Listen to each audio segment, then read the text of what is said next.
Good to see everybody. Praise, keep up the good work, brother. Kevin, excited for your upcoming debate. Professing Preterist, nice to see you on cam. We'll have to have some face-to-face discussions if you're interested at some point, maybe on my channel. Do some more of these eschatology open mics. We can start it at an early time. Me and Praise can host, have some fun. So I've got a little bit of time here, and so I guess I'll bring it back to what Praise was discussing at the beginning of the show. Professing Preterist, you and I, we had a lengthy discussion on this question, the he of Daniel 9:27, but also the future Daniel's 70th week, as in, is there a future 70th week of Daniel, or is it all fulfilled in the past? As Preterism would say, it's all in the past. So I guess my first question to you, I've got a couple for you, and I know you've got a few for me too. And so maybe we'll go back and forth on these questions. The first time we discussed this, or at least in detail, we discussed Daniel 9:27 in the antecedent. And so I'd be curious if you've altered your position at all, or you have changed your mind on what might be the best preterist response to this. And so real quick, Daniel 9:27, and he shall confirm the covenant with many for 1 week. And in the midst of the week, he shall cause the sacrifice and the oblation to cease. Okay, so the question is very basic. It's not complicated. It's, who is this he? Well, the he is a pronoun, and pronouns have an antecedent. And so let's go to the previous verse right here on screen. Why don't we start with verse 25?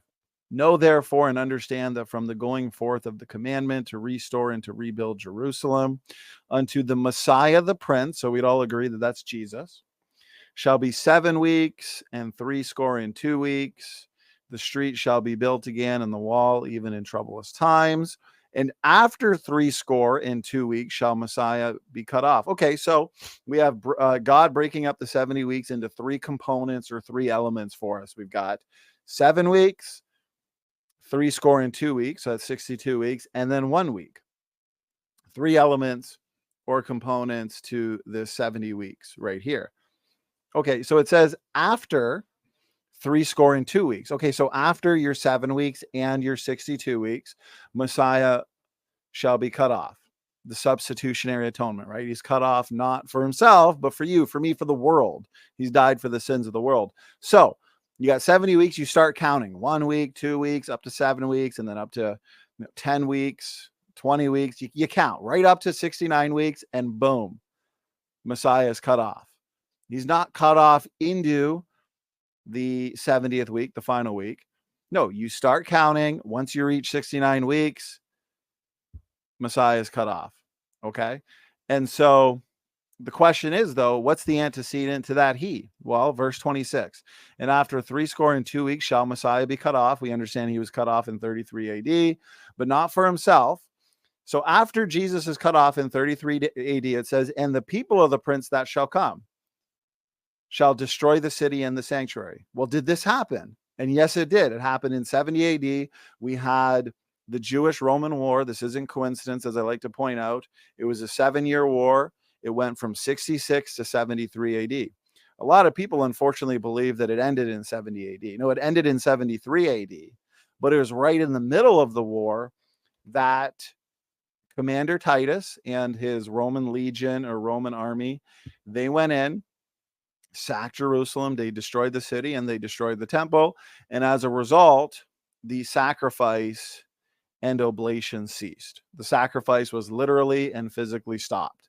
And that was right in the middle of this 7-year period. And so history and grammar prove that this he actually goes back to this prince right here, the people of the prince. This is the immediate antecedent. And we understand in history that is Commander Titus. And he did exactly what Daniel 9:24 to 27 says he would do. This is an amazing fulfilled prediction. And it all happened with Jesus, of course, because he's prophesied here, the substitutionary atonement. And then we've also got the destruction of the temple and the city predicted, and it was fulfilled at the hands of Titus and the Roman army. And so that's my position on it. If you have a differing position, Professing Preterist, go ahead, take your time. How do you view this, and how do you respond to what I've said? Yeah. So I have since our last soiree learned how to make PowerPoints myself. So what I could do is bring up something, and I mean, we kind of went back and forth and around and about this for like a really long time. So I'm not sure really like what is supposed to have changed in my position since we last talked. But I would say that when it says he shall confirm the covenant with many for 1 week, and in the midst of that week he shall cause the sacrifice and oblation to cease. You're saying that that's a future Antichrist, right? He's going to stop sacrifices and stuff like that in some kind of new temple, a third temple. Well, good question. Couple things. I think you went, and I mean this in the kindest way possible, Professing Preterist. I feel our last discussion, you went in circles on this, because the grammar, the grammatical construction, right, the context and history confirm that the he is not Messiah. The antecedent is not the Messiah, the Prince. It is the people of the Prince. And so I feel preterists, whether partial or full, they really struggle with the fact that this he goes back to verse 26, the people of the Prince, but also the fact that history confirms that this is exactly what happened with Commander Titus and also the Roman army. I just wanted to show the audience here. Emperor Titus, you can see that he's the one that went into Jerusalem 70 AD. The war itself, 66 to 73. They destroyed the temple, the city. But this has everything to do with what's called dual prophecy fulfillment. And you can compare your types of Antichrist. For example, Antiochus Epiphanes in 2nd century BC, he also took away the daily sacrifice. He set up an idol, right? The abomination of desolation. It was a statue of Zeus. He offered up a pig on the altar. And so everything Antiochus Epiphanes did that we read about in Daniel 8 and Daniel 11, those were fulfilled on a local scale. But we've also got the grand scale fulfillment. We've got the appetizer, which is the minor scale, and then we got the end game, where these things occur again. Remember that the world works in cycles. God works in prophetic cycles. There's nothing new under the sun. And so events that we see taking place, we see them taking place over and over again. It's repetitive. History is repetitive. And so I would argue, to answer your last question, verse 27 has a dual application, a dual prophetic application, where Titus in the near future, okay, he fulfilled this, but then in the far future, we read about it in the book of Revelation. Now, dual and triple prophecies fulfillments can be taken too far by some, okay, where you just kind of make stuff up and insert whatever you want here. Sometimes dispensationalists are guilty of that. But the truth is, if you have an analog in the Old Testament to the New Testament, then you can justify a dual application. And we do find an analog with Antichrist types. We find an analog with the abomination of desolation. Okay, we see the abomination of desolation spoken of in Daniel. That occurred in 2nd century BC. Jesus talks about the abomination of desolation, Matthew 24, and Revelation 13 also talks about an image, and this time it can speak. And so we have analogs when it comes to these issues, and so they are justified. And so, yes, I find Daniel 9:27 to be talking about Titus between 66 and 73, but in terms of its ultimate fulfillment, the more dramatic fulfillment, that is the Antichrist in the future, because the future Antichrist does many of the things Titus did, and he does basically all of the things that Antiochus Epiphanes did. Last thing I'll say, but it's really the dragon. It's Satan working through these Antichrist types, right? Daniel 8 describes the dragon as being the one who works through Antiochus Epiphanes. The book of Revelation talks about the dragon influencing and working through the Antichrist. And so one could say this is the dragon both times. This is the dragon in Daniel 8, the dragon in Daniel 9:27, the dragon in Daniel or in Revelation 13. So it's always the dragon working through these wicked leaders. Go ahead, Professing Preterist. Yeah. So I think I kind of got this set up a while ago. So let's see if I could share my screen as well. I've got my thing here. Hopefully I can share it. Let me see. Yeah, I just ended my screen share. So as long as they put yours up. Oh, here Donny, it is. you know that Professing Preterist doesn't believe that the devil is literal? Well, I guess that is common amongst full preterists. Yeah. All right. I don't know if it is being shared. I don't know if you guys can see it. Let me know if it's too small or. We got to bring you to the future. Back to the future. Back to the future. Professing Preterist, take your time in your response, because I've said a lot, and I want to make sure you have adequate time to respond. So go ahead. Yeah, no, that's okay. I just want to make sure. Can you guys see this? Like, or do I need to make it bigger? Or can you make it a little bit bigger? Yeah, I can. Let's see. Probably. I'm about to say make a joke. Go ahead, sorry. Is that okay? Like if I do it like this? There you go. Okay. So in Daniel 9:27, whenever it says, "But in the middle of the week, he will put an end to sacrifice and offering." I've color coded it so it's pretty easy to follow. That word is Shabbath, which means to cease. Hebrews 10, verses 1 and 2 say, "For the law is only a shadow of the good things to come, not the realities themselves. It can never, by the same sacrifices offered year after year, make perfect those who draw near to worship. If it could, would not the offerings have ceased?" So this word in Greek is pauo, which means to cause to cease. But here it says, "For the worshippers would have been cleansed once for all, and would no longer have felt the guilt of their sins." But when we go down a little bit further in Hebrews chapter 10, verse 11 and 12, it says, "Day after day, every priest stands to minister and to offer grain again and again, the same sacrifices, which can never take away sins. But when this priest had offered for all time one sacrifice for sins, he sat down at the right hand of God." So we have a theme here of Hebrews 10 saying that the sacrifices would have ceased by these other means, but they needed to be cleansed once for all. Well, we were cleansed once for all because Christ was offered for all time one sacrifice. So this is modus ponens. If A equals B and B equals C, C must equal A.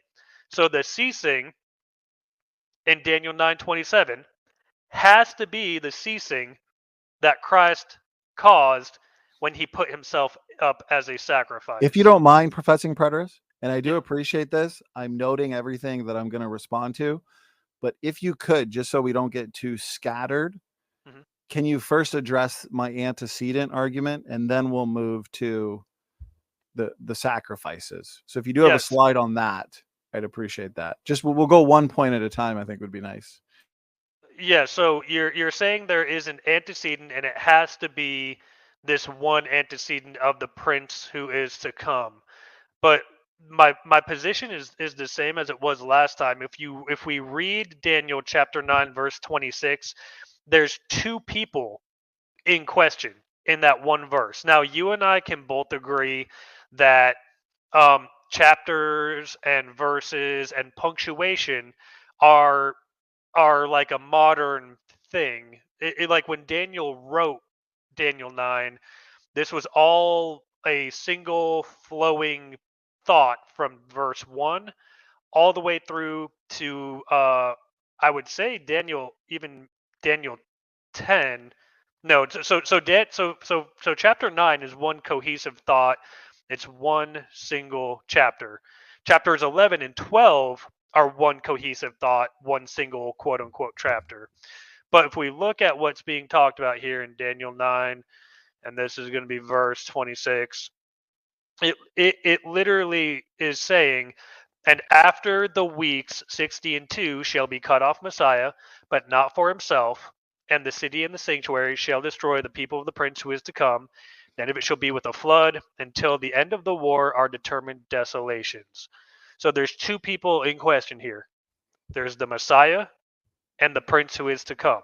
Right. So my position is that when we get to verse 27, there's two other people and they're following the same antecedent. The first antecedent in verse 26 was Messiah. So, and he shall confirm a covenant with many for 1 week, but in the middle of 1 week he shall cause the sacrifice and offering to cease. That's Messiah. The second antecedent is, and on the wing of abominations shall be one who makes desolate. That's the prince who is to come. So that's my position. Two antecedents in the verse previous, two antecedents in the verse 27 itself. And they Okay, each let's stick to correspond. that point. I do appreciate that point you just made. If I could, because I've got the verses bigger on screen. So real quick, Praise, if you could share mine, and Yeah, then I'll Professing stop. Preterist, you can keep yours at the bottom Yeah, no, of it's the okay. screen and still share it after we're done with this. And so I would say it is, I'm not sure if I'm being shared right now, but I would argue, as I have, that it is in many ways, a 3-point argument: grammar, context, and history. Okay, we can easily go to Daniel 8, we can go to Daniel 11 and 12, and all three of those chapters tell us clearly that it's by him.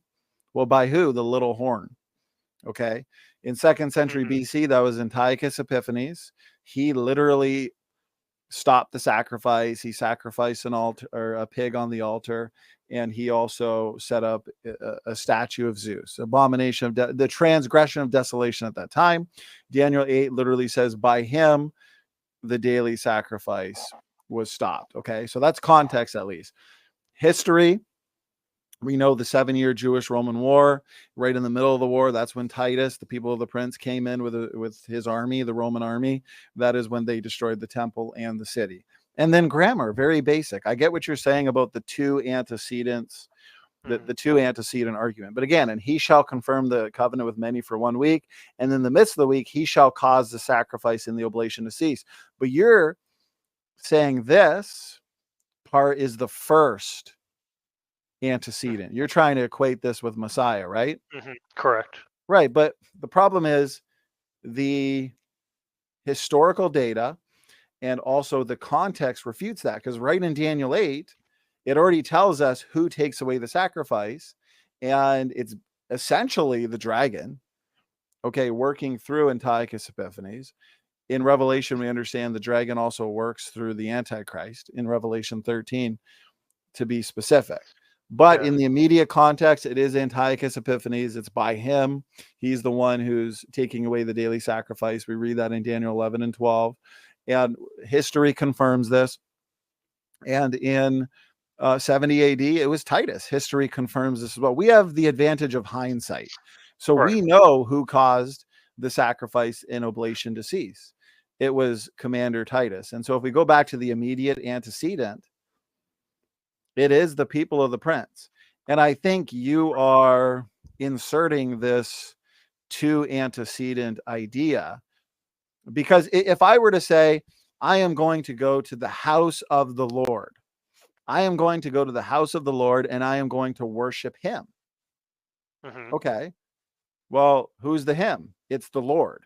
Right here we have, and the people of the prince that shall come shall destroy the city and the sanctuary, and he shall confirm. So the easiest reading grammatically is that he goes back to the people of the prince rather than the Messiah, the prince. You're trying to say there's two antecedents. There's the Messiah, the prince, and then there's also Titus, the prince. But I don't think that works. I think context destroys that. I think history destroys that. And I think just a basic grammatical reading of this also destroys that, because if that were the case, it should read this: the Messiah, the Prince. Okay.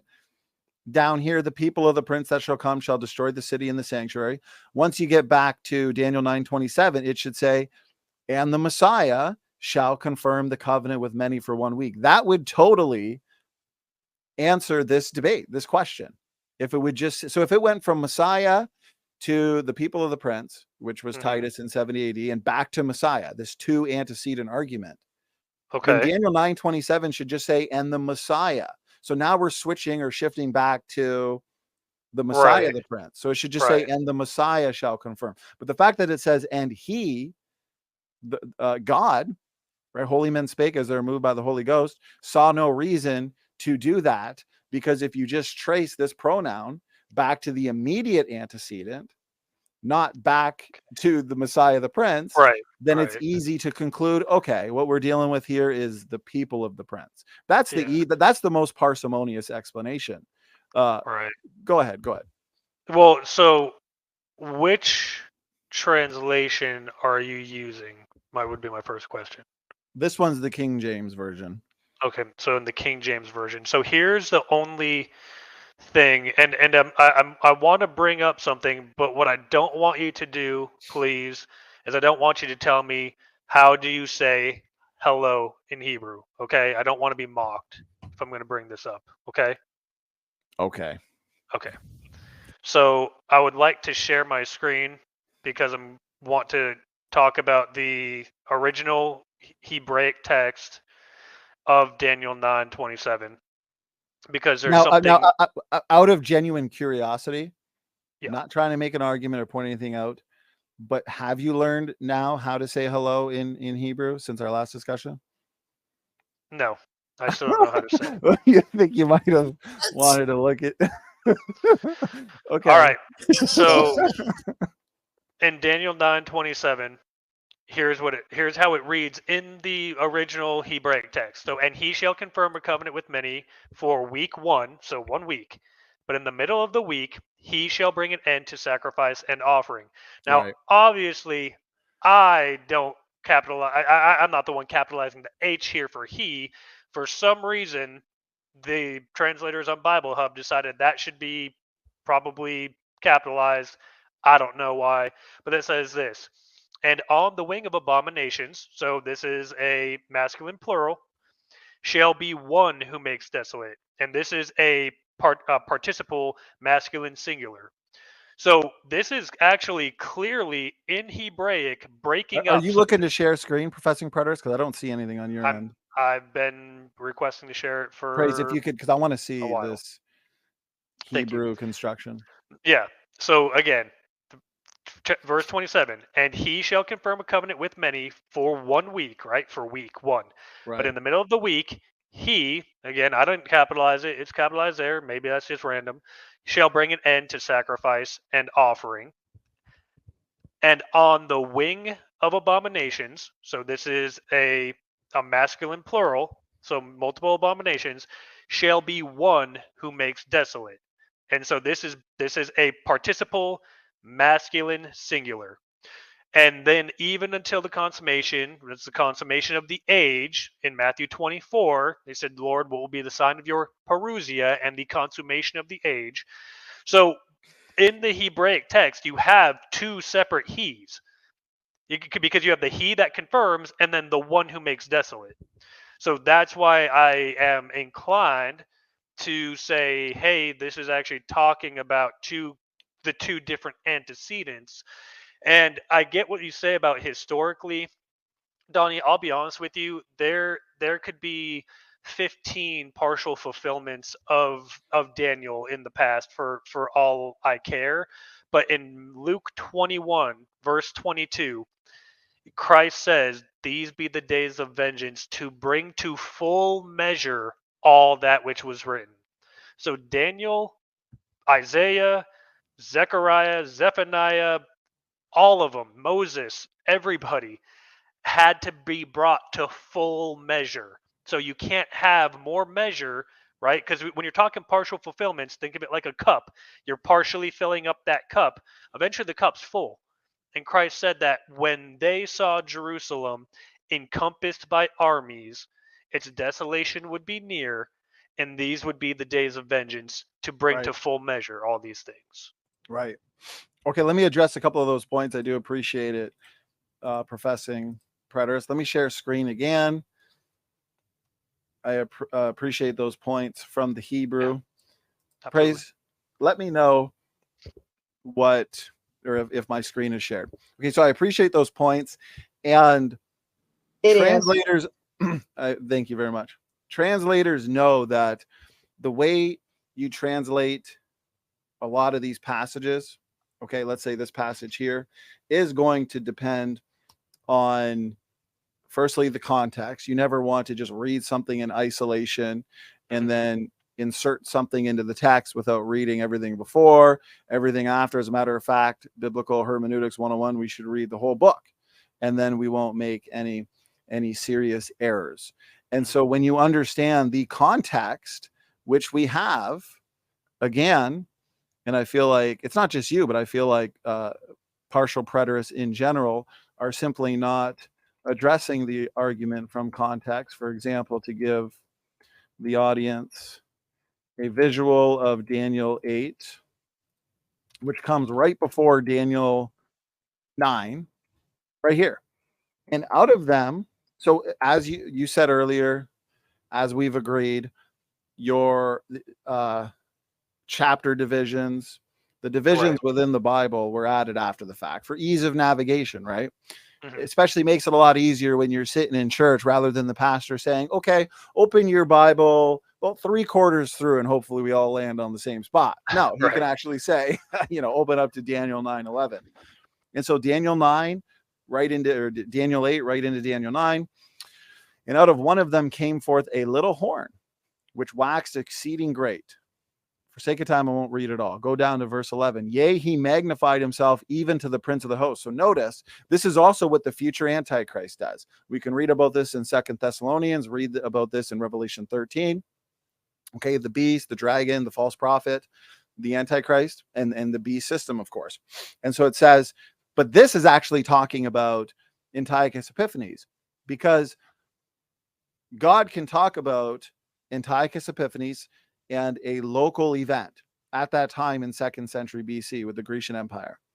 But he can also be describing events that take place in the far future on a more global or grand scale. That's how deep the Word of God is.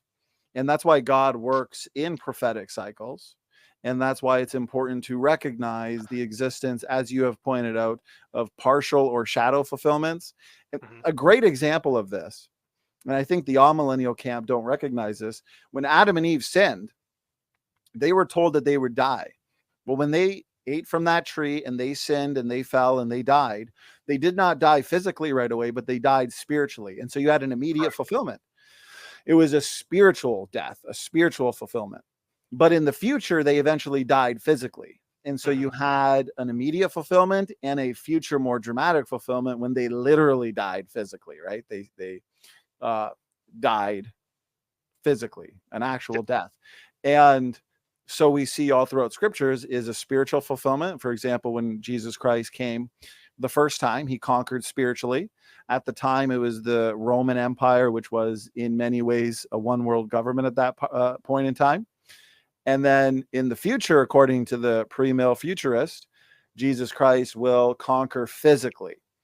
He will conquer at a time where there's another one world government, but this time it is a government or a system that literally covers the globe. The Roman Empire covered the globe in a localized manner. They were the universal world government, but they didn't actually spread out into all parts of the globe. But in the book of Revelation, we see that this one world system is a legit one world system in the sense that it has power all over the globe. And so we have a spiritual fulfillment when Jesus came the first time. He's ruling and reigning in our hearts today. And we've also got a more literal, dramatic, physical fulfillment in the future where he will literally be ruling and reigning on this earth with a rod of iron. Okay, so back to the point. Daniel 8, context tells us, notice verse 11, by him, going back to the little horn, the daily sacrifice was taken away. Very easy. Anybody can read that. So then we go to Daniel 9:27, Daniel 8, Daniel 9. And he shall confirm the covenant with many for 1 week. And in the midst of the week, he shall cause the sacrifice and the oblation to cease. We already know who's causing the sacrifice and the oblation to literally cease, because the temple and the city are being destroyed. As a result, the Jews can no longer sacrifice animals. Now, Jesus Christ is the lamb slain from the foundation of the world. The first arguments you were making about the book of Hebrews, yeah. When Jesus died, was buried, and rose again, he stopped the need for animal sacrifices. Those animal sacrifices after the death and resurrection of Jesus Christ, they were in vain. They were wicked. They were of the devil. But the Jews were still doing them. The Pharisees still believed in those animal sacrifices. And so God's judgment came upon Jerusalem in 70 AD, specifically 66 to 73. And so those animal sacrifices, although they did not save, they were done in vain, because Jesus Christ stopped the need for those.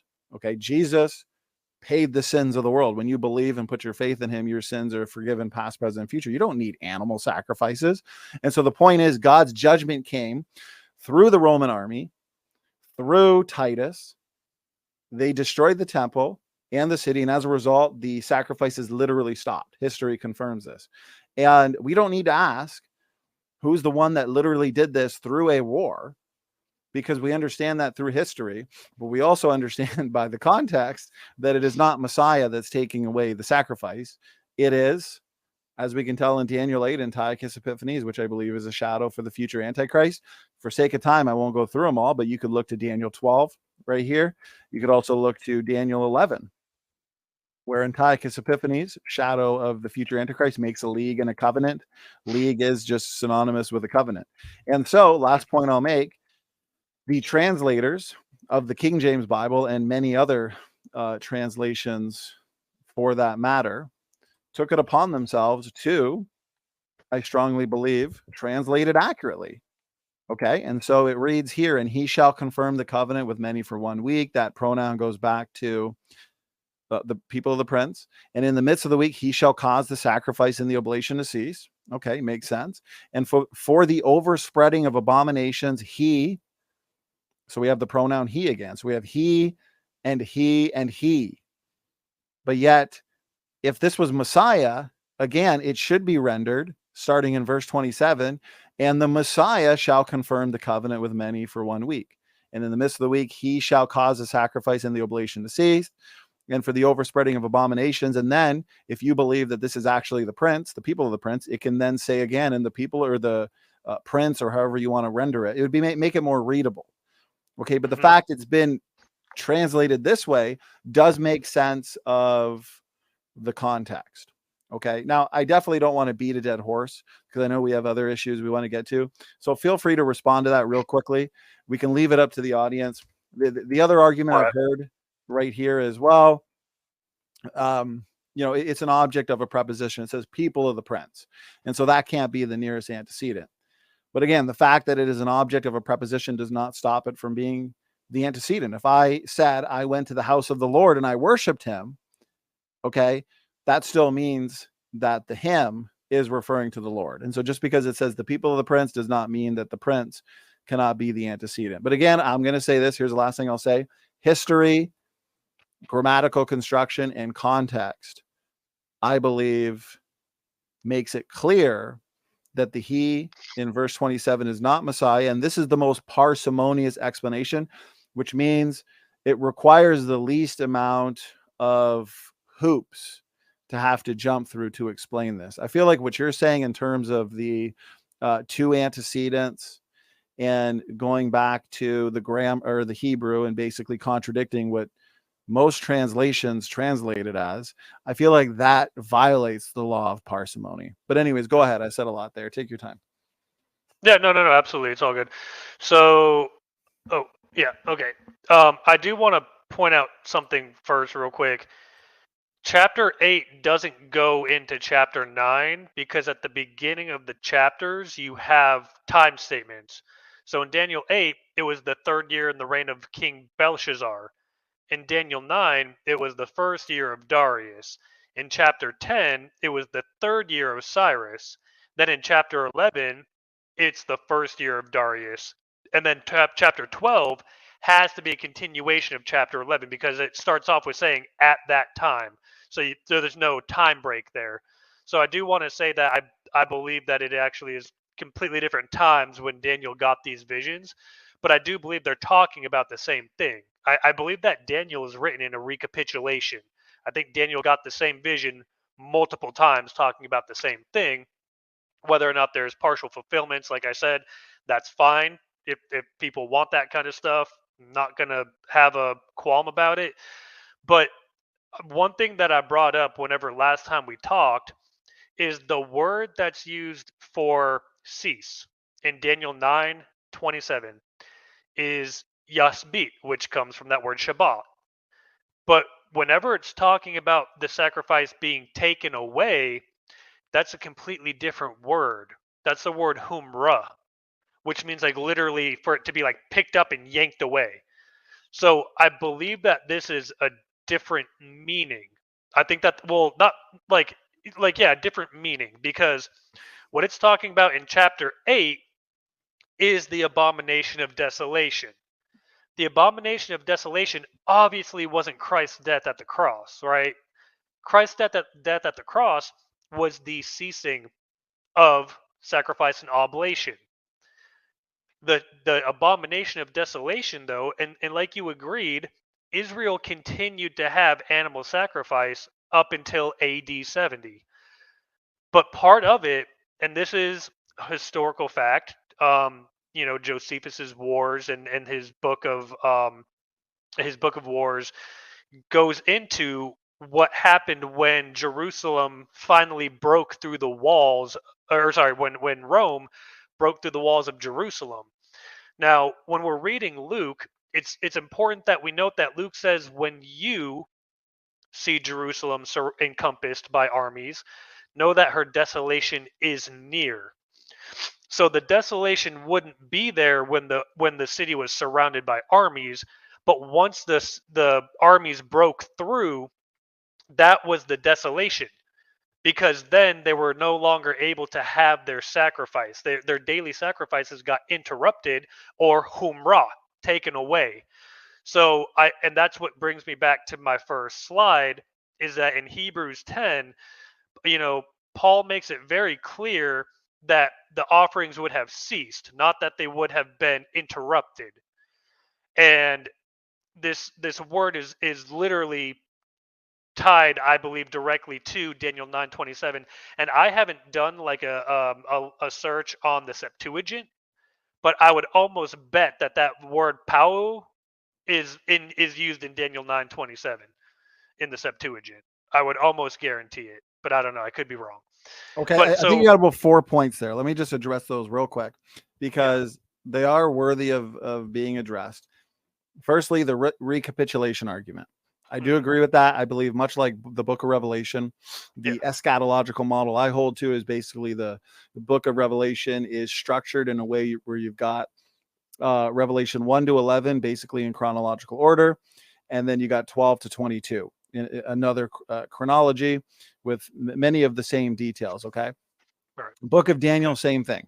Split it right down the middle. I think it's Daniel 1 to 5 basically, and then 6 to 12. Okay, so yes, that works and it makes sense, but it's because, we are jumping around years, as you've pointed out. And so Daniel 8 is talking about an event surrounding the times of Antiochus Epiphanes, when he came in and there was this revolt and everything to do with that situation. Okay, then we're jumping to Daniel 9 with Messiah, right? The substitutionary atonement, and then the Jewish-Roman War. That was 7 years, where we again have a sacrifice that's being taken away. But Daniel 8 tells us clearly that, okay, in 2nd century BC, the one taking away the daily sacrifice was Antiochus Epiphanes. Daniel 11, same thing. Daniel 12, same thing. And so Daniel 9, who's taking away the daily sacrifice? Well, nobody's saying that it was Antiochus Epiphanes, right? We're saying that it was somebody else, but somebody who falls in the same line of wicked leaders Like Antiochus Epiphanes, this time it's Titus and the future Antichrist. And so that's what I mean about how context can dictate who is and who isn't the one taking away the daily sacrifice. Okay.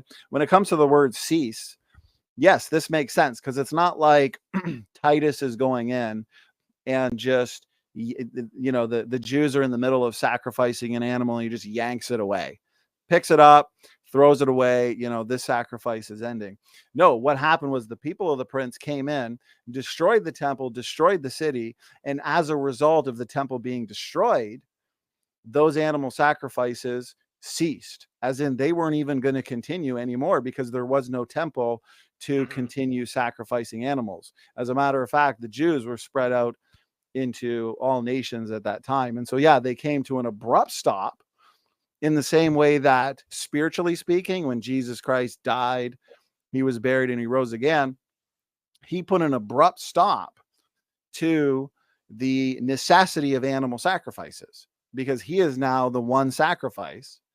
And through him, we can have salvation and our sins forgiven. Okay. He's the lamb slain from the foundation of the world. The other point you made about Luke. Yes, you have Matthew, Mark, and Luke. Luke spends more time describing the events associated with 70 AD in your war from 66 to 73 AD. That is true. Okay. But Matthew 24 and Mark 13, they do describe details associated with 70 AD, but they also describe in more detail events associated with the future, what we read about in the book of Revelation. Because remember, everything that happened between 66 and 73 AD, that is what is going to happen again in the future, but on a more global scale. So what we've seen from 66 to 73, okay, those same events will more or less take place again in the future, because guess what? Antichrist steps foot into the temple. That temple is a rebuilt temple in Jerusalem.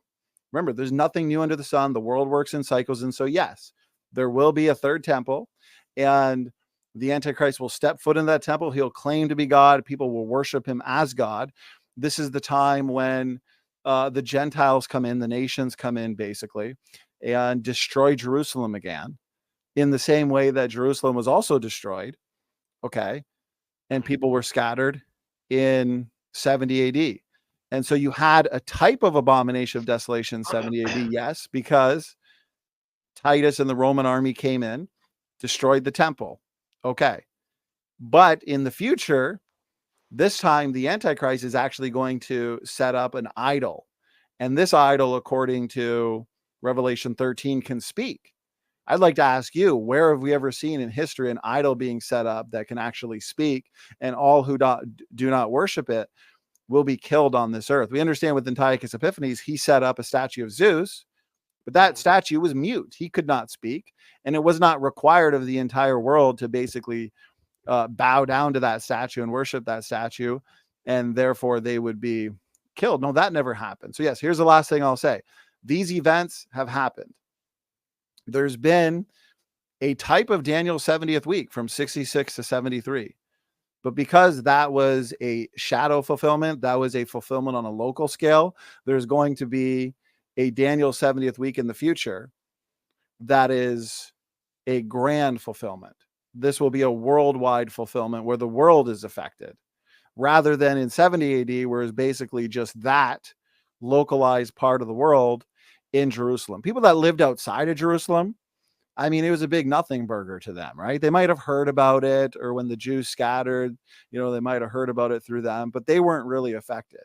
But in the book of Revelation, what takes place worldwide is affected worldwide. Everybody will feel those ramifications. So I think that's every point you made. I wrote them down.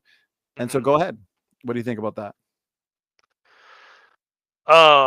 So I just want to make sure, do you agree in Luke 21:22 where he says, "These be the days of vengeance, to bring to full measure all which was written"? Where do you place that at?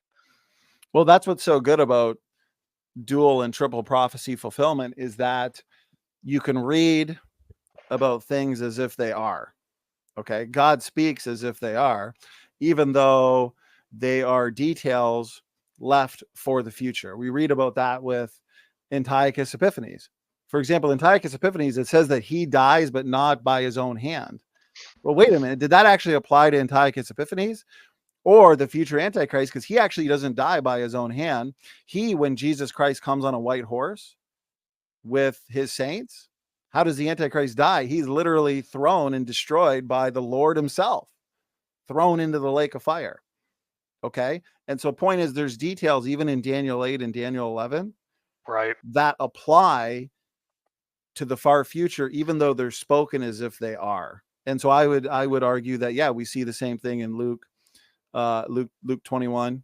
We see the same thing oftentimes in Matthew 24 and in Mark 13. And I would even say in Daniel 9, 27, because it talks about he shall confirm the covenant or make a league. Did Titus do that?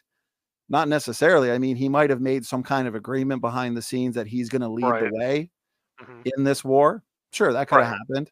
But I think the ultimate fulfillment of that statement is future. So there's always aspects and details that apply to the end game fulfillment. Go ahead. Does that make sense? Yeah, but you would agree that no matter what, Daniel 12 can't have any kind of partial fulfillment, right? Well, Daniel 12, I've got a slide right here. It says, "But thou, O Daniel, shut up the words and seal the book even to the time of the end." Well, I believe we've been in the time of the end for the last 2,000 years since Jesus Christ rose from the dead. We've been in the time of the end. Many shall run to and fro, and knowledge shall be increased. Absolutely. I mean, we can fly anywhere. We can jump in our car and drive anywhere. We can take a train. I mean, we are running to and fro. They weren't running to and fro back in these days. And it says the knowledge shall be increased. Absolutely. I mean, look, we have our phones, we have all these apps, we have our computers that we can just look up anything. We could listen to lectures and sermons, and we access audiobooks and order books on Amazon. I mean, we have so much information. We are stimulated with an overabundance of information right now. So that's true. And then Daniel 12:9 says, "And he said, go thy way, Daniel, for the words are closed up and sealed to the time of the end." So yes, I believe there's an application in Daniel to the events surrounding Antiochus Epiphanes and everything that occurred there, but also to the end, as in the end times that I think we've been in for quite a while now. Go ahead. Okay. So here's the one thing I have to ask. Daniel 12:7 says, "And the man dressed in linen who was above the waters of the river raised his right hand and his left hand toward heaven, and I heard him swear by him who lives forever," so obviously that's God, saying, "It will be for a time and times and half a time, when the power of the holy people has been completely shattered, all these things will be fulfilled." So my question to you, sir, is who are the holy people who get their power shattered? Well, we understand. So right here, for the audience sake, here's Daniel 12 that we're talking about. To help answer that question, and it's a good question, let me go to my chart here. And so we have the holy people. Now, it depends. Are we talking about positionally holy people? Right? We're set apart. So holy could simply mean set apart. In Revelation, God considers Jerusalem, that great city or that holy city, because it is set apart. But it says spiritually Sodom and Egypt. So the way God sees this city that's set apart, that's holy, spiritually it's not actually holy. Ontologically it's not holy. It's actually, he's seeing it as Sodom and Egypt. And so it's a wicked place. And so it depends. Are we looking to just set apart? Because Israel and the Jews are set apart in a sense. But if we're just talking about believers, we're elect through faith in Christ Jesus, that could work too, because you'll notice here in your final 7 days, times, and half a times. Well, that's interesting, because we read about that in Daniel, but also in Revelation, we see that the Antichrist continues in power for 42 months. Well, none of us have PhDs in calculus, but we can tell you that 3.5 years and 42 months are the same thing. And so notice here, Antichrist continues in power for 42 months. This starts at the abomination of desolation, because that's when he comes to full power. That's when he steps foot into the temple. That's when he claims to be God, and people worship him as who? Well, as God. And this is a time of great persecution. This will be great tribulation, such as has never been since the beginning of the world until this time. And so the believers at that time, the holy people, if you want to put it that way, saints, they will be under the devil's wrath. They will be persecuted. They will be scattered. Many will go into hiding. Jesus says, when I come back, shall I find faith on the earth? I mean, that's pretty scary. That tells me that the persecution is going to be so harsh. The tribulation is going to be so intense that when Jesus comes back, many people may have fallen away from the faith experientially. And that's a sad thing. But what happens? He that endureth to the end, the same shall be saved. Jesus Christ is going to come in the clouds. He's going to gather together his elect. Those days are going to be shortened, or else no flesh would be saved. And so, although we are under the devil's wrath, the Antichrist wrath, the beast's wrath, we are going to be saved from that. And it sounds like we are going to be saved out of that in a moment where we are experiencing worse tribulation than the world has ever experienced. Go ahead.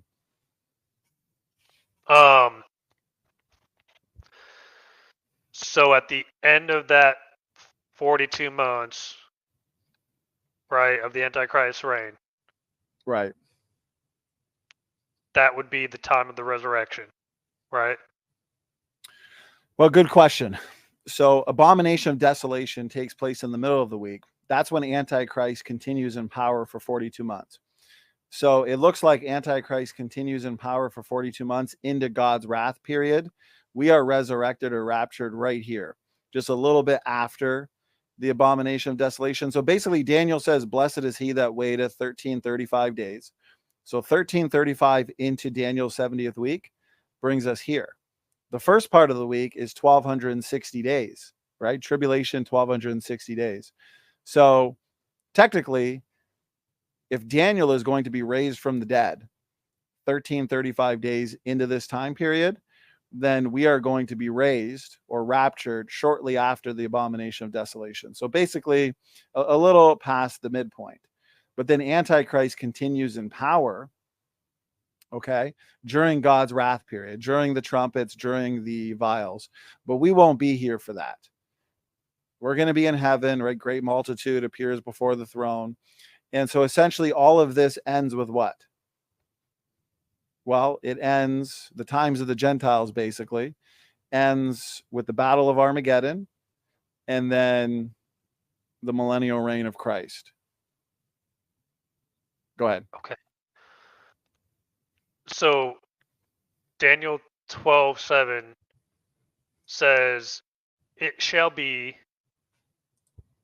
for a time, times, and half a time. And the next word used here is like 4 words in one, because that's how Hebraic words kind of work sometimes. But it's a conjunctive word, and it's a preposition with an infinitive construct, which means so it's got parts to it that construct it, but it's conjunctive. And when it's conjunctive, you put the word and.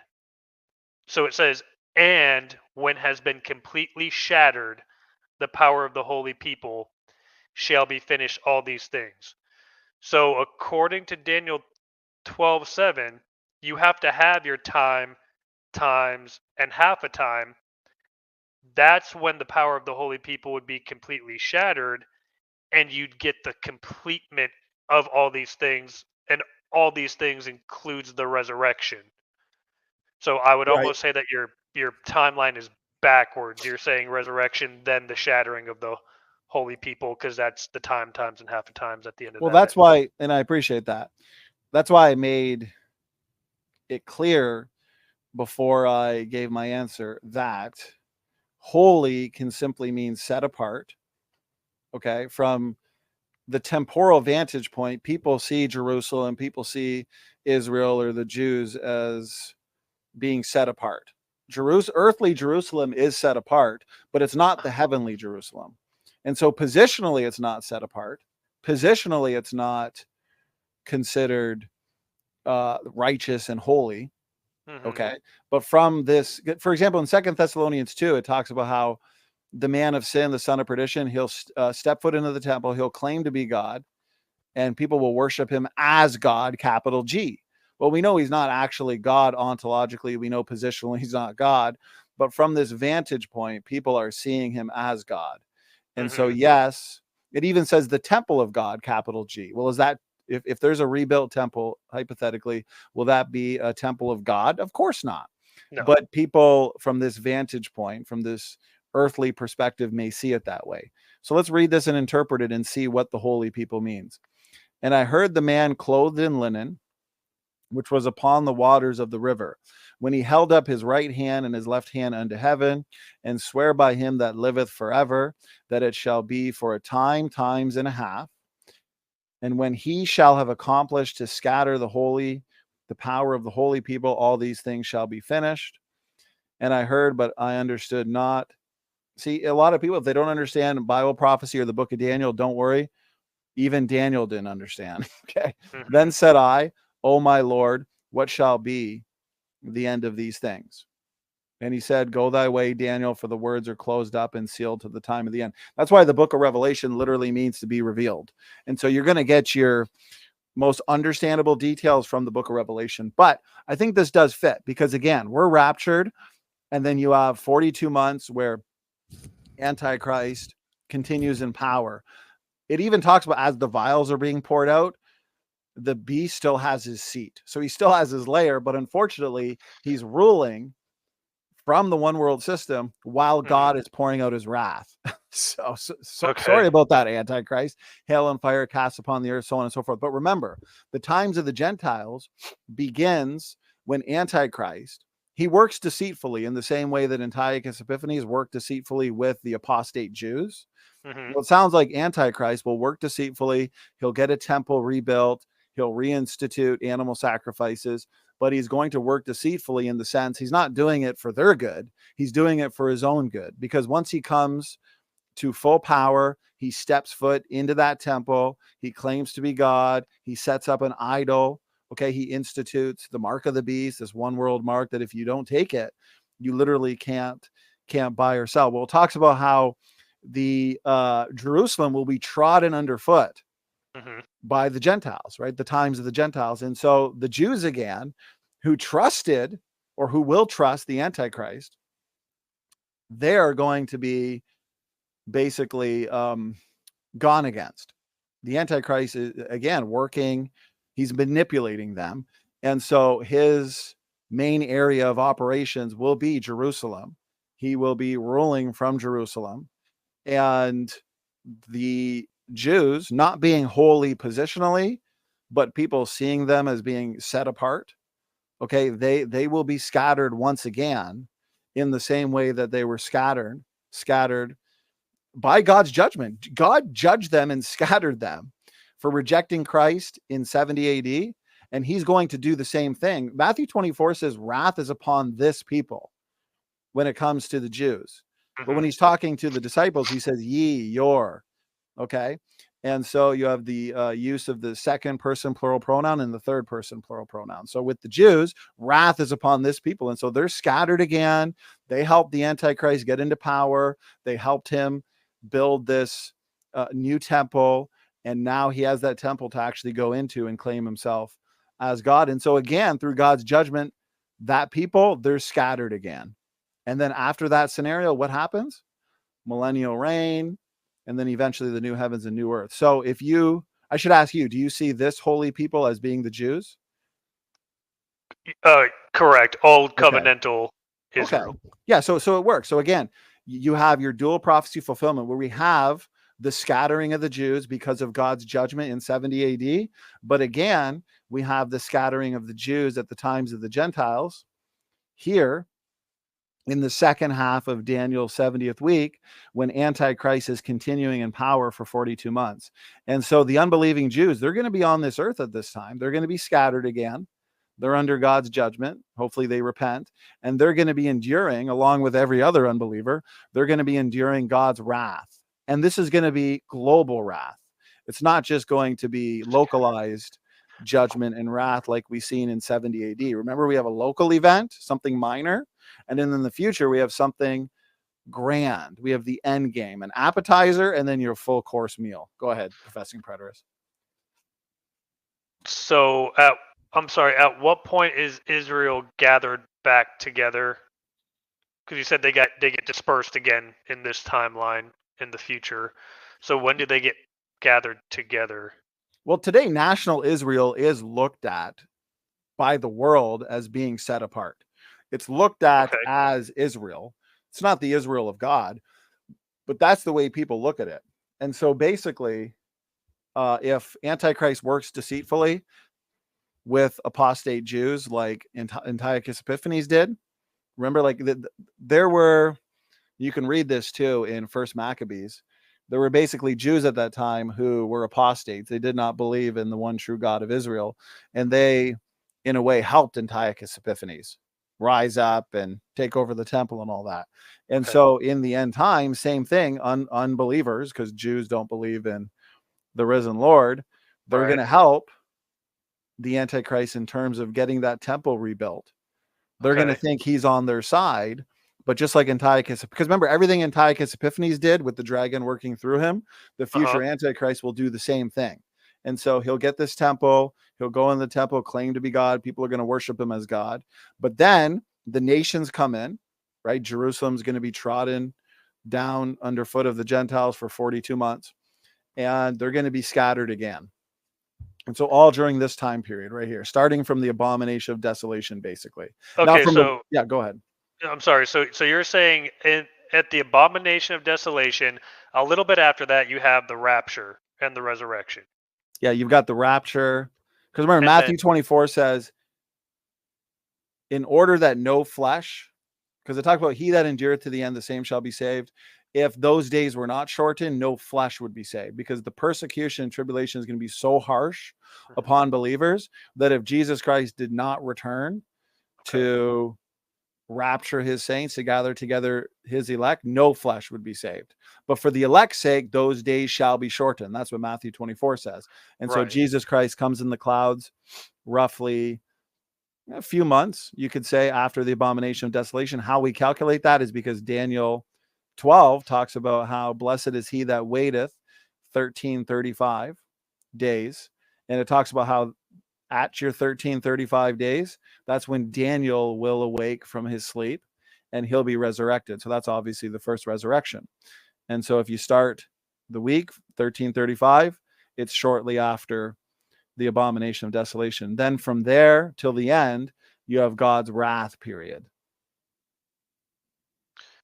Okay. And so after this resurrection and the wrath period, when is it again that Israel is gathered into Jerusalem or Israel, the land, so that they can get scattered again? Well, you have Jews in national Israel currently. So they don't have to be gathered. They're already there. So you would agree that like the entirety of Israel is gathered together right now? Well, I wouldn't say the entirety of Israel, because many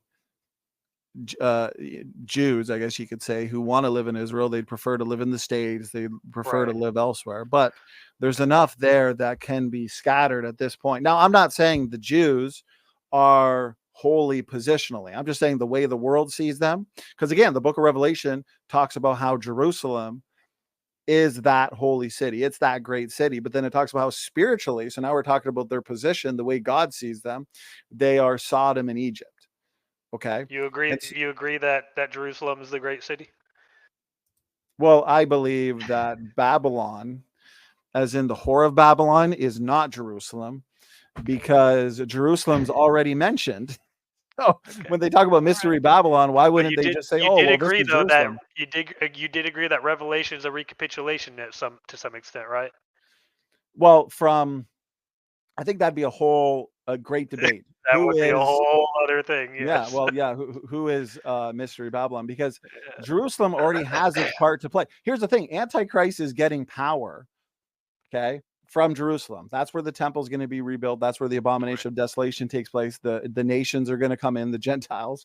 But Mystery Babylon is actually destroyed, in a sense, from the Antichrist in his system. So why in the world is he destroying the city he's in, Jerusalem? Yeah. Doesn't make any sense. Right. How can Mystery Babylon be Jerusalem? He's not going to destroy himself. Right. Yeah, he's not. But if it's not by his own hand, like it said in. Well, it sounds like Daniel. God uses that one world system at the time to nuke whatever Babylon is. And so I think, it's okay. yeah. And so why would the Antichrist be nuking where he is?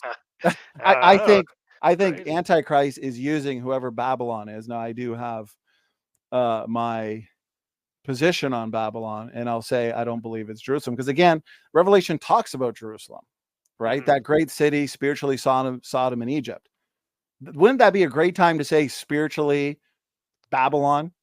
But it chose to say Sodom and Egypt and not spiritually Babylon, because Mystery Babylon, by definition, is not Jerusalem in the end times. That'd be my position. But listen, these have been some great questions. I want to ask you just at least 2 questions. Yeah. If you don't mind. Sure. So if you hold to a Daniel 70th week that was fulfilled in all ways, as in, listen, nothing to see here, folks, no more Daniel 70th week. If you see that as all being fulfilled in 1st century AD, you would see Messiah being cut off at the midpoint, right? 3.5 years in. So I think that Messiah was cut off halfway into the 62nd week. So so you got 7 weeks, 62 weeks. After the 62 weeks, so that means after your 7 plus 62, which is 69, Messiah is cut off. Right. So then, I view that as after 62 weeks, but not into 63. I think it's halfway through that 62nd week when Messiah crucified. I guess I'm confused, because you have 7 weeks to build the temple, to build the walls, to build the city. Then you have a second component, which is 62 weeks. Well, 7 plus 62 is what? It's 69. But so here's where my position on that comes in. So on Daniel 9, when we're looking at the timeline that God gives, so we know there's 70 weeks. You can't, and in my purview, that's 490 years that you have. But when we look here, it says that, so no one understand this. From the issuance of the decree to restore and rebuild Jerusalem until Messiah the Prince, there will be 7 weeks and 62 weeks. So I believe that what this is talking about, I believe that the issuance of the decree, it was when the prophet Jeremiah said that a decree would go out. That's what my belief is. And of course, when we read Ezra 1, he says, to fulfill written by Jeremiah, a decree went out. So from when you have Jeremiah prophesying that a decree was going to go out to restore and rebuild Jerusalem until Messiah the Prince, I believe this is talking about Christ's parousia. I think this is talking about Christ's return back to that rebuilt temple in Jerusalem. That's why you have 7 weeks and 62 weeks. Then you have that it will be rebuilt with streets and a trench, but in times of distress. It's talking about the city. Then when it says, then after the 62 weeks, the Messiah will be cut off and have nothing, I believe that it's saying that midway through that 62nd week is when Messiah is cut off. That's why when it says in verse 27, and he will confirm a covenant with many for 1 week, but in the middle of the week, he will put an end to sacrifice and offering. I believe his cutting off is that putting of an end, the ceasing of sacrifice and offering. So it is a little confusing, like if you're like trying to follow it. It's definitely different than most partial preterists, because most partial preterists would place the starting of the ministry of Jesus and as at being 30 years, right? Yeah, as being the initiation of your last week, right? And then the middle of the week is when Jesus is cut off, according to the a lot of partial preterists. So you don't see it that way then. Right. And the reason why, and this is something that might be wildly outrageous, but I believe that Christ actually began his ministry at 20 years old. because according to Levitical law, that's how old somebody had to be become a priest in servitude of the Levitical priesthood. But when we get to Luke 4, it's talking about Christ beginning his ministry as a priest. He was not yet the high priest. He became high priest when he died and ascended to the right hand of the Father, but he was priest at the time of his ministry. But when we read Luke 4, verse 16, then Jesus came to Nazareth, where he had been brought up. As was his custom, he entered the synagogue on the Sabbath, and when he stood up to read, the scroll of the prophet Isaiah was handed to him. Unrolling it, he found the place where it was written, "The Spirit of the Lord is on me, because he has anointed me to preach good news to the poor. He has sent me to proclaim liberty to the captives and recovery of sight to the blind, to release the oppressed, to proclaim the year of the Lord's favor." He rolls it up, right? And he began by saying, "Today, this scripture is fulfilled in your hearing." He's quoting Isaiah 61. If we read the entirety of Isaiah 61, it also talks about being clothed with garments of salvation, wrapped in robes of righteousness, as a bridegroom wears a priestly headdress, and as a bride adorns herself with jewels. So we have the marriage of the Lamb imagery here. The thing is that the year of the Lord's favor is a jubilee year, which is 49 years. So if you've got Christ beginning his priestly ministry, you've got this jubilee year, which in the 50th year of that jubilee year would be when these things would happen. So you've got 49 years that would bring you to 69 AD.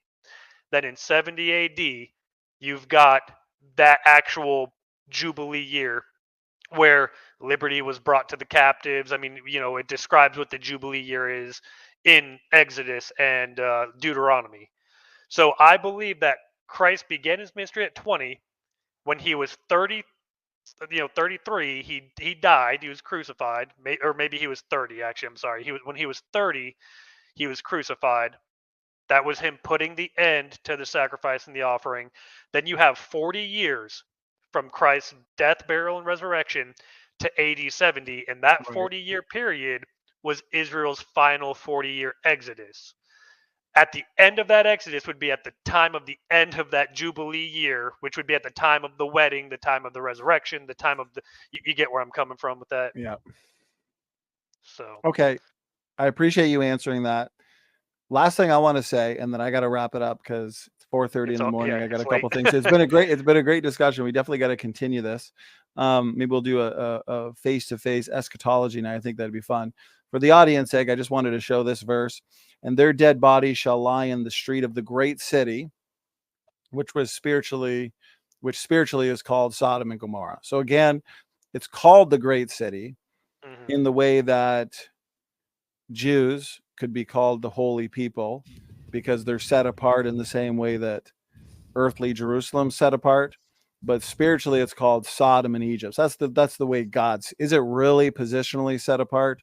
The answer is no. Where also our Lord was crucified. So we understand he was crucified in Jerusalem. And so the holy city in the end times was referred to as spiritual Sodom and Egypt. And so to me, it doesn't make any sense to say, well, Mystery Babylon has to be Jerusalem. It's like, well, if that's the case, this would have been a really good time for God to say spiritually it's called Babylon. But he chose not to, because I believe Jerusalem has its own part to play in the end times. And Babylon, being whatever the world power is at that time, say the states today would be the world power. Okay. During the Dark Ages, it was the Roman Catholic Church.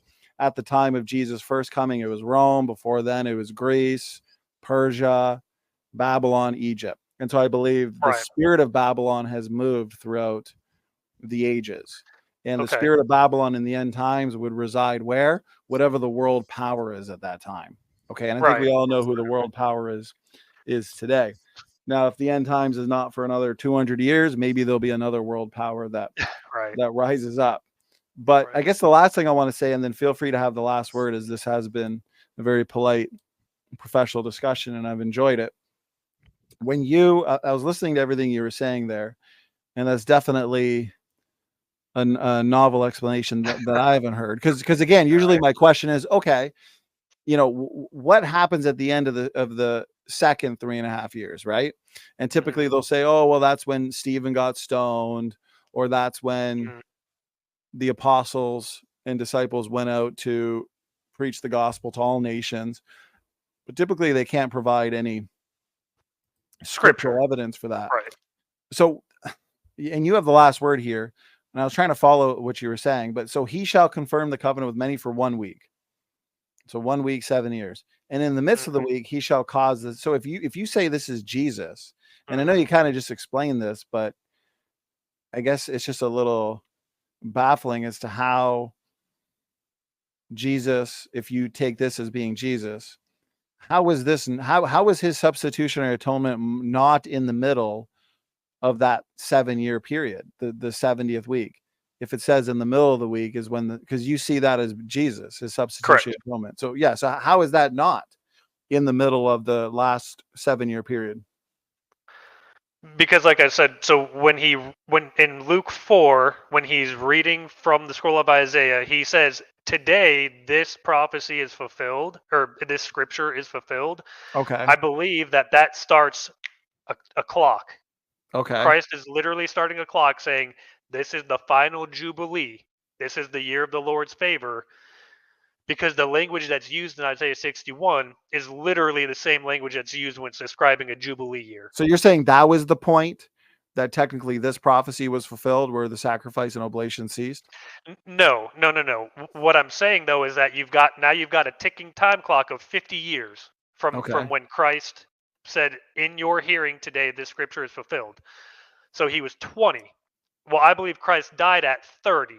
So you have 10 years from when he began his ministry to his death, burial, and resurrection. Okay. So So you rather than 7 years, you right, have, or 3.5 years then. So most people start it at the beginning of that 70th week. You have it mhm. starting a little bit before the 69th week. Oh no, yeah, I have, like I said, I have it starting in the middle of the Right. 62nd week. Right. Well, and you Yeah. have to if you have Jesus starting his ministry at 20. Correct, correct. To have that timeline aligned, because if you give 10 years, that's a week of years plus 3 years. Halfway through that, you're But three it and a doesn't half. really, I mean, You're it doesn't halfway really point. seem like that's what it's saying. Because if you notice, the Messiah, the Prince, Hmm. shall be 7 weeks Yes. to build the city, the temple, the wall, Hmm. and 62 weeks. We have 7 plus 62, 69. And the street shall Correct. be built again, and the wall even in troublous times. And after 62 weeks shall Messiah be cut off. So it seems like it's saying, okay, you start counting Right. 7 weeks, start counting 62 weeks. Once you hit that 69th week, boom, Messiah is cut off. But you're saying Hmm. he's cut off a little bit before we hit that 69th week. Yeah, yeah. Like I said, I mean, this is 40 years before it, because so that would be a total of another 7 weeks of years, right? Because 7 times 7 is 49. So that's what I'm saying. Christ is like, hey, this is the year of the Lord's favor. That's a 49-year period, and on that 50th year would be your jubilee. So I believe that what it's talking about when it says until Messiah the Prince in verse whatever that was, where it's like the city will be rebuilt. I believe it's giving your 69 weeks, right? But that is Christ's return. Not talking about his death, not talking about him being born. It's talking about his actual return, which would be the destruction of that second temple. Um, and so yeah, and as far as for me getting the like a last word in on it, um, I do want to say that, like, realistically, just when it comes down to um I guess your interpretation of the scattering of the holy people, whether it's like not literally the holy people are Jews, right?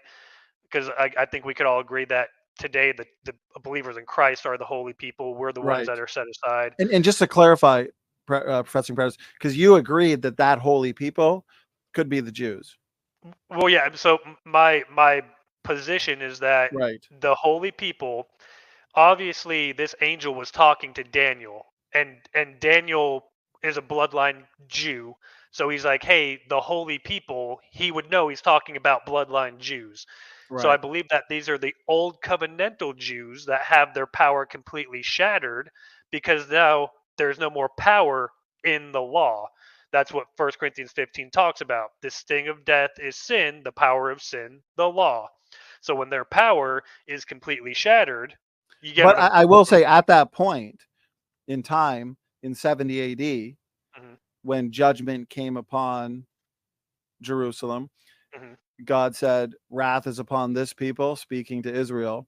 mhm, Positionally, they were not holy. They were not set apart. They were not righteous because they had rejected the Messiah. They had rejected Christ. So in the same way, in the future, because remember, I believe everything that happened essentially from 66 to 73 AD, that happened mhm, on a minor scale. We are going to see a recapitulation. We are going to see many of the same events in the future as we read about in 2 Thessalonians 2 and the book of Revelation. We're going to see a lot of those events play out nearly the same, except on a grand scale. And so, mhm. yes, if the Antichrist is stepping foot into this rebuilt temple, as per 2 Thessalonians 2 and Revelation 13, and the nations come in, and Jerusalem is the times of the Gentiles, Jerusalem is trodden down underfoot from the Gentiles, then yeah, they're scattered again, basically. So it's the same thing happening. It happened in 70 AD. Positionally, they were not saved or holy by any means unless they repented and turned to Christ. And the Mhm. same thing will happen in the end times in terms of its ultimate fulfillment. Go ahead. Yeah. So I would say that they were still the holy people. Like, obviously, like Israel as a corporal whole fell out of God's favor. That's why he brought the Assyrians in to capture the northern tribes, and then he brought the Babylonians in to bring the southern tribes into an exodus. Right? They came back into their land as the southern tribes, and they were given you know a bunch of favor and grace to rebuild Jerusalem. They were still God's holy people, though. And we know that because God knew from the beginning that they were going to be utterly corrupt people until the time of the end, but they were still his holy people. uh, Deuteronomy 31, right before, whenever Moses is about to give the Song of Moses, he says, for I know after my death you shall become utterly corrupt, and in the latter days this like evil will befall you. So that's why he's saying, okay, the power of the holy people, right? We're talking bloodline Israel, the people that God chose to reveal himself to. Their power, which is the Mosaic law, gets completely shattered. That's when you have the new covenant that comes in, because there is no longer a Mosaic law. There's no more power behind the bloodline Jews. That's what the Pharisees and Sadducees were doing. They thought they had all this power because they were like, "Oh, dude, we get to declare what's holy. We know what's holy. We know that you don't eat this, you don't touch that, you don't drink this, right?" But whenever you're reading in Colossians, uh, chapter 3, that's why Paul makes it very clear to say that, or I'm sorry, chapter 2, Paul makes it very clear to say, like, hey, all this stuff that they're talking about, the new moons and the Sabbaths and don't eat, drink that, blah, blah, blah, those are just shadows of the good things to come. And he says that in Hebrews as well. So the good things to come would be the things that super exceed these laws. And so yeah, I mean, they definitely. He even says in Colossians 2, verse 23, he says, "Such restrictions indeed appear to be insightful or have wisdom, with their self-prescribed worship, their false humility, and their harsh treatment of the body, but they are of no value against the indulgence of the flesh." So he's saying, like, they're trying to make themselves way holier than people by using this law. but what I wanted to bring up with you in Galatians 4, you said that, like, okay, why is Jerusalem in Revelation 11 called spiritually Egypt, Sodom and Egypt? Well, it still applies to it being like Mystery Babylon, because Israel, or Old Covenantal Israel, in Galatians 4, Paul draws a very important parallel, and I think that the way that it's actually written in the Greek, it translates to something really interesting. So I'll try to be really quick. I know you got to go to sleep, but just so you're aware, Galatians 4, Paul says about halfway through, are that children of me, of whom again I suffer the pains of childbirth, until that Christ shall have been formed in you. I am wishing indeed to be present with you at this moment, and to change the tone of me, because I am perplexed at you. Tell me, those wishing to be under the law, do you not listen to the law? For it has been written that Abraham had two sons, one of the slave woman and one of the free. But the one indeed of the slave woman, in accordance with the flesh, has been born, but the one of the free through the promise. Which these things are allegorized, for these are two covenants, one indeed from Mount Sinai unto slavery procreating, which is Hagar, and Hagar is Mount Sinai in Arabia. She corresponds now to the present Jerusalem, for she is in slavery with the children of her.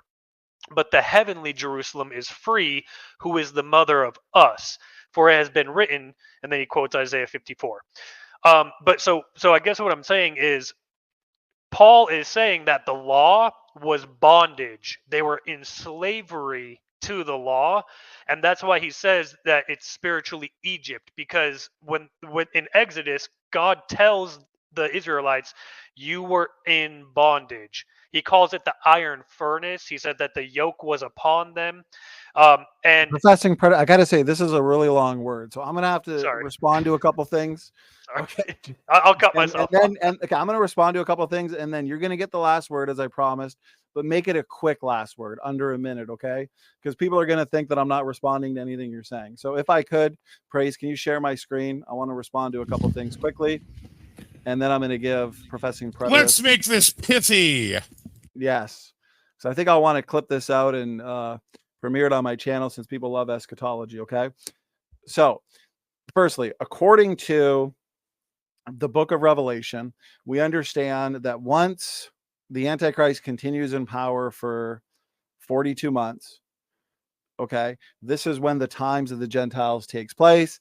And the times of the Gentiles is essentially fulfilled when Jesus Christ comes back on a white horse. And what happens is he sets up his millennial kingdom. This is when all of spiritual Israel shall be saved, basically, because all believers of all times are going to inherit the kingdom and rule and reign with Jesus Christ. And so, yes, in 70 AD, we had these events occurring on a local scale that will also occur in the future, in the end game, because the Antichrist is going to rule from Jerusalem. He's going to enter a rebuilt temple. He worked deceitfully to get that going. He is going to demand worship. People that are deceived are going to worship him as God. He is going to exalt himself as God. This is exactly what Antiochus Epiphanes did. But Antiochus Epiphanes, he did these things through the dragon, through Satan. He did it in 2nd century BC, and he did everything on a local scale. They did not have in 2nd century BC the advanced technology that we have today. And so that image was set up, the transgression of desolation. Okay, another word for transgression is abomination of desolation. That was a statue of Zeus. This couldn't speak. This statue was mute. But in the end times, Revelation 13, we have an image, but this time it can speak. And those who don't worship this image, they're killed. And this beast system also implements a mark that if you don't take on your right hand or in your forehead, you literally can't buy or sell. Okay. And so you can't spiritualize this. You can't say, oh, well, the mark of the beast, as the SDAs do, say worshiping on Sundays, going to church on Sundays. I mean, do I go to church on my right hand or my forehead? It just doesn't make any sense. The whole point is it's a mark that's implemented. If you don't take it, you can't buy or sell. Okay. These events have not happened in the past. I'd like to see documentation for these events happening in and around 70 AD. Since if you're a full preterist, you believe that's basically when all these things were fulfilled. And so again, we have many appetizers, and typically the appetizers are done through the works of the dragon with Antiochus Epiphanes. And then in the future, we have the dragon again working through. I don't know how anybody can say that Satan is bound currently. I mean, he was working through Antiochus Epiphanes in 2nd century BC. He's also going to be working through the Antichrist in the beast system in Revelation 13 in the end time. So it's not like his power is restricted in the sense that he's bound, but not really bound. I mean, he's influencing in the same way that he did pre-cross and post-cross. Now, of course, his power has been restricted in a sense that Jesus has conquered spiritually, and Jesus will come back to rule and reign physically on this earth. Okay, so the point is your argument about Daniel 12 has been a great discussion. When you understand that these events have been fulfilled in 70 AD on a minor scale, and they'll also be fulfilled in the future for the end game on a grand scale, then it fits perfectly because you have the Antichrist ruling from Jerusalem. He's claiming to be God in a rebuilt temple. He brings in his armies. This is the times of the Gentiles, and the Gentiles, the Antichrist armies, he is going to tread underfoot Jerusalem. Okay, they're going to be put into his subjection. As a matter of fact, the entire world is. And the saints specifically are going to be persecuted and killed because this is going to be a time of great tribulation. And so where there was a scattering in 70 AD, there'll be another scattering in the future. There's nothing new under the sun. The world works in cycles. This is expected. This is just how the world works. And so the last point with Babylon, again, Babylon's Jerusalem, but the Antichrist is ruling and reigning from Jerusalem. Why is he going to nuke his own city? Why is he going to nuke where he is? That doesn't make any sense. And another point, notice this about Mystery Babylon, how much she hath glorified herself and lived deliciously. So much torment and sorrow give her. For she saith in her heart, I sit a queen and am no. How can this be Jerusalem? Jerusalem has always been under persecution. They've always been under another power in a sense. They were under the authority of Babylon. They came in, took the Jews under captivity. We see it with Antiochus Epiphanes and the Grecian Empire at the time of Jesus. The Roman Empire was a lot more powerful than Jerusalem. And so how does this make how much she hath glorified herself? No, the point is wherever the spirit of Babylon resides in the end times, it will be whatever the world power is. Okay. And in the dark ages, it was the Roman Catholic Church. At the time of Christ, it was the Roman Empire. Prior to that, it was Egypt, Persia, Grecia. The spirit of Babylon has moved.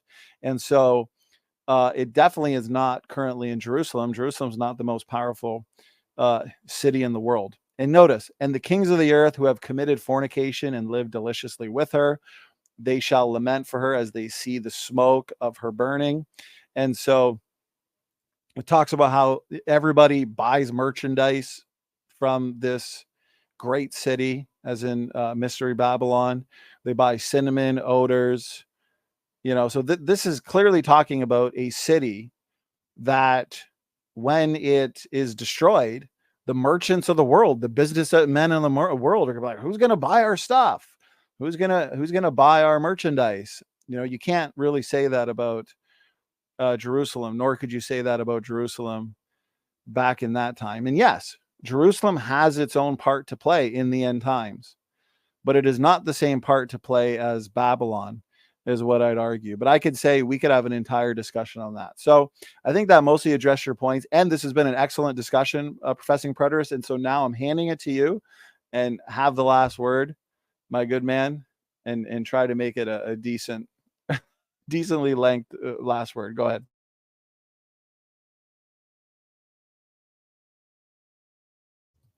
I think you're on mute.